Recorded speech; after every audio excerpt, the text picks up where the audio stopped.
morning, students. Today in our history class, we'll see from trade to territory, chapter 2 of history. From trade to territory. बेटा इस chapter में हम देखेंगे कि कैसे ईस्ट इंडिया कंपनी ट्रेड की purpose से आई थी, है ना, ट्रेड की पर्पज से आई थी, बट उसने कैसे अपना पूरा का पूरा एम्पायर एस्टैब्लिश किया, राइट। बेटा क्या आपने कभी सोचा है कि कुछ लोग जो सिर्फ ट्रेड करने के इंटेंशन से आए थे, है ना, बहुत ही कम लोग थे जो सिर्फ ट्रेड करने के इंटेंशन से आए थे, कैसे कैसे उन्होंने धीरे धीरे अपना पूरा का पूरा एम्पायर एस्टैब्लिश कर लिया और ईयर बाय ईयर वो रूल करते गए कई ईयर्स तक। तो देखिए बेटा, east India company comes east. कैसे ईस्ट इंडिया कंपनी ईस्ट में आई? इन 1600 EIC। EIC मीन्स बेटा जब भी हम EIC बोलेंगे that means East India company, okay. In 1600 EIC acquired a charter from Queen Elizabeth I। क्या हुआ बेटा? 1600 में जो EIC है और ईस्ट इंडिया कंपनी है उसे एक चार्टर मिला, किससे? क्वीन एलिजाबेथ से, ओके, इंग्लैंड की क्वीन एलिजाबेथ से। बेटा अब ये चार्टर क्या है? तो देखिए, ईस्ट इंडिया कंपनी ट्रेड करना चाहती थी, है ना, तो उसे अपने लोकल अपने इंग्लैंड के रूलर से, है ना, उसकी परमिशन चाहिए थी, है ना। तो इंग्लैंड की जो क्वीन थी एलिजाबेथ, उन्होंने क्या दिया? परमिशन दी, एक चार्टर दिया। देखिए क्या था उस चार्टर में? Granting the sole right to trade with the east. इस चार्टर में जो ईस्ट इंडिया कंपनी है उसे क्या मिला बेटा? देखिए, sole right to trade with the east. Sole right मिला। सोल मीन्स सिंगल, मीन्स अकेले को राइट, सोल राइट मिलना मीन्स ईस्ट इंडिया कंपनी को सोल राइट मिला। दैट मीन्स कि सिर्फ वही कंपनी, सिर्फ ईस्ट इंडिया कंपनी ही क्या कर पाएगी? ट्रेड कर पाएगी ईस्ट के साथ, है ना। मीन्स एकाधिकार मिलना। ट्रेड में ईस्ट इंडिया कंपनी को क्या मिला? एकाधिकार मिला। किससे? क्वीन एलिजाबेथ फर्स्ट से, राइट, एक चार्टर में। अब देखिए बेटा, इस सोल राइट के बाद क्या हुआ? Across the oceans looking for the new lands. अब ये जो ईस्ट इंडिया कंपनी है ना, सोल राइट मिलने के बाद सारे ओशियंस में, है ना, क्या कर रही थी? देख रही थी new, looking for the new lands, है ना, नए लैंड्स देख रही थी। किस लिए देख रही थी? ट्रेड के लिए, है ना, ताकि वो क्या कर सके? गुड्स को परचेस कर सके चीप प्राइसेस पे। गुड्स को चीप प्राइसेस पे क्या कर सके बेटा? परचेस कर सके, है ना, परचेस कर सके और फिर कैरी दैम यूरोप, और उन्हें उन गुड्स को कहां ले जा सके? यूरोप ले जा सके। ठीक है बेटा, ट्रेड क्या है? यही है ना कि गुड्स को चीप प्राइसेस पे परचेस करना और फिर उसके बाद उन्हें सेल आउट कर देना, है ना, अच्छे प्राइसेस पे बेच देना। तो यहां से वो हमारे गुड्स को चीप प्राइसेस पे परचेस करके और यूरोप ले जाना चाहते थे। नाउ देखिए, अब क्या हुआ बेटा? Royal charter could not prevent other European powers from entering the eastern markets. अब जो ये रॉयल चार्टर था, कौन सा रॉयल चार्टर बेटा? ये वाला चार्टर, है ना, जो क्वीन एलिजाबेथ फर्स्ट ने EIC means east India Company को दिया था। अब बेटा ये तो परमिशन देता था कि जो इंग्लैंड की जो दूसरी कंपनीज हैं, है ना, इंग्लैंड की जो दूसरी कंपनीज है वो compete नहीं कर पाएंगी ईस्ट इंडिया कंपनी से, क्योंकि इसे देखिए सोल राइट मिला था ना ट्रेड का ईस्ट इंडिया कंपनी को। तो इसका मतलब ये था कि जो इंग्लैंड की दूसरी कंपनीज हैं वो compete नहीं कर पाएंगी। बट रॉयल चार्टर क्या नहीं कर सका? यूरोप की दूसरी पावर्स को ईस्टर्न मार्केट में एंटर करने से नहीं रोक सका। ठीक है, तो जब यूरोप की दूसरी पावर्स ने ईस्टर्न मार्केट में एंटर किया तो वो जो पावर्स हैं वो क्या बनी बेटा? कॉम्पिटिटर बनी। किसकी? ईस्ट इंडिया कंपनी की, है ना। एक साइड से तो वो ईस्ट इंडिया कंपनी बेफिक्र थी। क्यों बेफिक्र थी? क्योंकि इंग्लैंड की दूसरी पावर्स उनके साथ कॉम्पीट नहीं कर सकती थी। बट यूरोप की दूसरी पावर्स कहाँ आई? ईस्टर्न मार्केट्स में आई और वो कॉम्पिटिटर बनी। ठीक है, देखिए बेटा कौन कौन से थे वो पावर्स? वास्को डी गामा आए कब? देखिए बेटा, ये Vasco da Gama discovered sea route in India in 1498. 1498 में पुर्तगाली एक्सप्लोरर कौन? Vasco D gamma. इन्होंने क्या किया? इंडिया को डिस्कवर किया। अब देखिए 1498 में बेटा वास्को डी गामा आए, है ना, और ईस्ट इंडिया कंपनी कब आई? 1600 में। दैट मीन्स जो पुर्तगालीज थे, है ना, वो ईस्ट इंडिया कंपनी से पहले ही भारत आ चुके थे, है ना, पहले ही यहाँ पर ईस्टर्न मार्केट्स में आ चुके थे। किस लिए? ट्रेडिंग के लिए, राइट। नाउ डच, अब डच आए। Dutch too were exploring the possibilities of trade in Indian Ocean, और ये जो डच थे वो भी इंडियन ओशन पे क्या कर रहे थे? ढूंढ रहे थे पॉसिबिलिटीज। किसके लिए? ट्रेड के लिए, राइट। तो पुर्तगाली, डच एंड फ्रेंच, है ना, फ्रेंच ट्रेडर्स ऑल्सो अराइव्ड, और फ्रेंच भी आए। तो देखिए ये जो 3 कंपनीज थी वो क्या बनी? ईस्ट इंडिया कंपनी के लिए बेटा कॉम्पिटिटर बनी, राइट। अब देखिए all the companies were interested in buying the same things. ये जो सारी कंपनीज थी, ईस्ट इंडिया कंपनी हो या फिर डच हो या फिर फ्रेंच हो, है ना, या फिर पुर्तगाली हो, है ना, ये सारी कंपनीज क्या चाहती थी बेटा?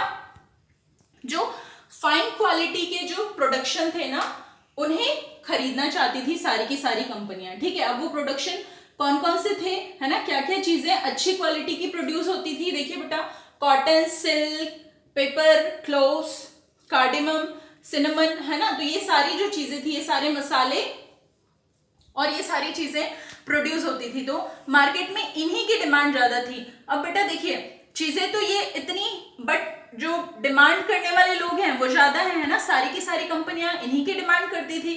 तो क्या हुआ बेटा? डिमांड बढ़ी, इन सारी चीजों की डिमांड बढ़ी ईस्टर्न मार्केट में, राइट। डिमांड बढ़ने से क्या हुआ बेटा? डिमांड बढ़ने का क्या इफेक्ट हुआ कि प्राइसेस भी बढ़े, है ना।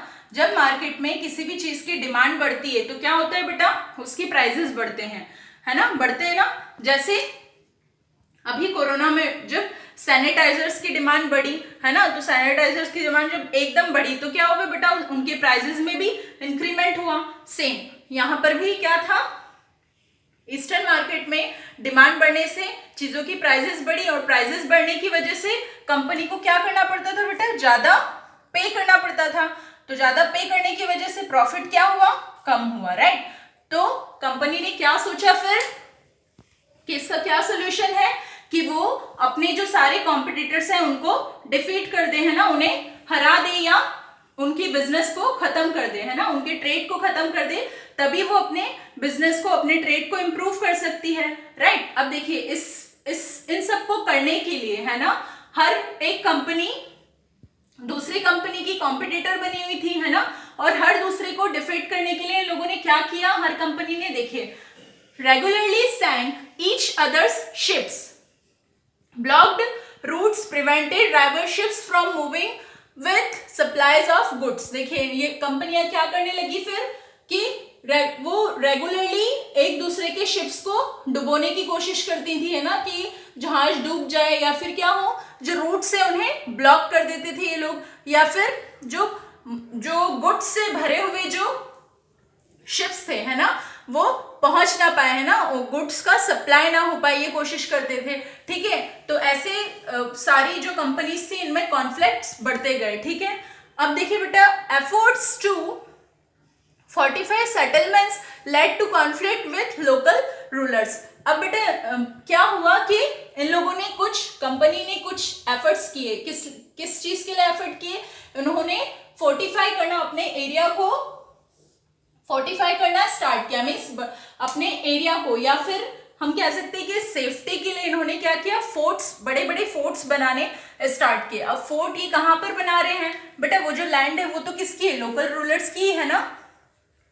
तो जब इन्होंने फोर्टिफाई करना स्टार्ट किया तो जो लोकल रूलर्स हैं वो क्या हुए? उससे नाराज हुए, है ना, तो लोकल रूलर से भी इनका कॉन्फ्लिक्ट बढ़ता गया, ठीक है। अब देखिए बेटा क्या हुआ? EIC begins trade in Bengal.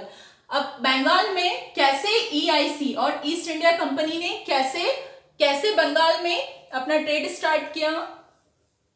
देखें, first English factory banks of Hooghly, है ना, हुगली क्या है बेटा? एक रिवर का नेम है। ठीक है, वेस्ट बंगाल में एक फेमस रिवर है, river which is called Hooghly, है ना। इन्होंने फर्स्ट इंग्लिश फैक्ट्री कहाँ पे स्टार्ट की? हुगली के पास, है ना, हुगली रिवर के बैंक पर। और कौन सी ईयर में? 1651 में। देखिए बेटा 1600 में ये आए और 1651 में इन्होंने क्या किया? अपनी फर्स्ट इंग्लिश फैक्ट्री भी स्टार्ट की। Companies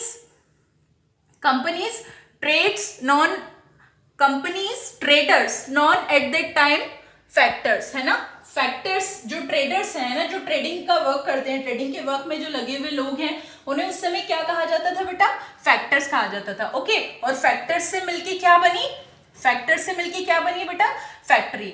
the factory had warehouse and offices, और जो फैक्ट्री है उसके अपने वेयरहाउस होते थे, है ना। उस फैक्ट्री में जो वेयरहाउस होते थे, वहां पर जो कंपनी है अपने गुड्स को स्टोर करके रखती थी, राइट। जिसे वो गुड को अपने यूज के लिए स्टोर करके रखती थी वेयरहाउस में। ओके, वेयरहाउस भी थे और ऑफिसेस भी बने हुए थे, राइट। अब देखिए बेटा धीरे धीरे क्या हुआ, इन्होंने अपना ट्रेड एक्सपेंड करना स्टार्ट किया ना, अपने ट्रेड को बढ़ाना स्टार्ट किया। धीरे धीरे ट्रेड बढ़ा। By 1696 it began building a fort around the settlement. अब 1696 में क्या हुआ? वही इन्होंने क्या करा कि फोर्ट का सेटलमेंट, है ना, अपने जो गुड्स इन्होंने स्टोर करके रखे हुए थे, है ना, उन सबकी सेफ्टी के लिए फोर्ट्स बनाना स्टार्ट किया। Now bribed Mughal official to giving the company zamindari rights. Okay, अब इन्होंने क्या किया कि जमींदारी राइट्स को लेना चाहा। अब जमींदारी राइट्स क्या है बेटा? जमींदारी राइट्स है right to collect tax, right to collect tax, है ना। जमींदारी राइट कौन सा राइट है? जिसमें उन्हें राइट मिल जाए क्या कलेक्ट करने का? टैक्स कलेक्ट करने का। बेटा कैसे मिलता गया, कैसे सारी चीजें होती गई? तो देखिए इन्होंने क्या किया, जो मुगल्स हैं उन्हें क्या किया? ब्राइब मीन्स रिश्वत देना स्टार्ट किया, ठीक है। अब ये तो पैसा दे देते थे मुगल्स को, और पैसा देके इन लोगों ने क्या किया? जमींदारी राइट भी ले ली। इन्होंने टोटल 3 विलेजेस की, 3 विलेजेस, है ना बेटा, इन्होंने 3 विलेजेस की जमींदारी राइट्स लिए थे। उसमें से एक विलेज था कैलिकाटा, जिसे हम अभी क्या कहते हैं? कोलकाता कहते हैं, ठीक है।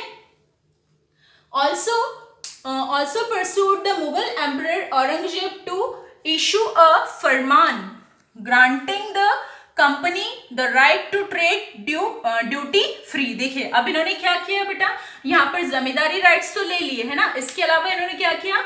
औरंगजेब से भी बात करके, है ना, औरंगजेब को इम्प्रेस करके। उस समय जो रूलर कौन थे बेटा? औरंगजेब थे, है ना, मुगल रूलर औरंगजेब थे। उन्हें भी अपनी बातों से इम्प्रेस करके और उन्होंने क्या किया?